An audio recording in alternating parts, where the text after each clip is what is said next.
What I want out of art is things that help us see the world around us, and I mean that quite literally. In practice, that can be a difficult thing to do because the world is complicated and much of what goes on in the world is not obvious to us. And so that task of learning how to see the environment that you're in can involve quite a lot of effort. There's two types of work in the Deichtorhallen exhibition.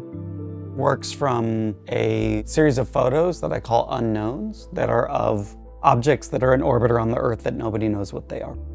For many, many years, I've tried to photograph all of the secret satellites that are not necessarily acknowledged by the world's governments. What you're really doing is you're photographing the reflection of light that they leave as they move through the sky. They are photographs that are about that tension of knowing and unknowing, seeing and not having an interpretive framework.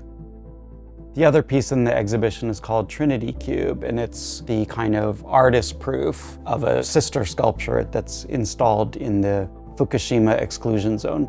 In 2016, a group of Japanese artists and curators asked me to create a public artwork that would not open to the public until the exclusion zone itself opened. And we didn't know if that was going to be in 3 years, or in 30 years, or in 30,000 years. We sent people in with radiation suits to collect glass that was broken and irradiated in the aftermath of the disaster.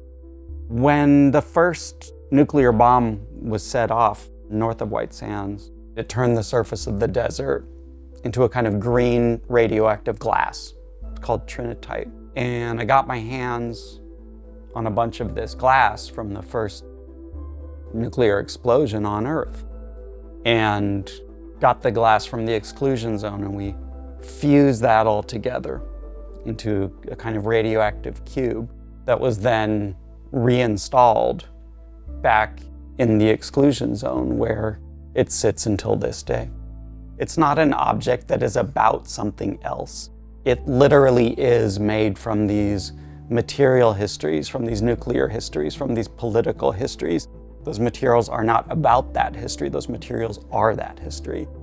When you think about the interventions we make becoming a part of the planet, it means that we have already made a lot of decisions about what the future is going to be.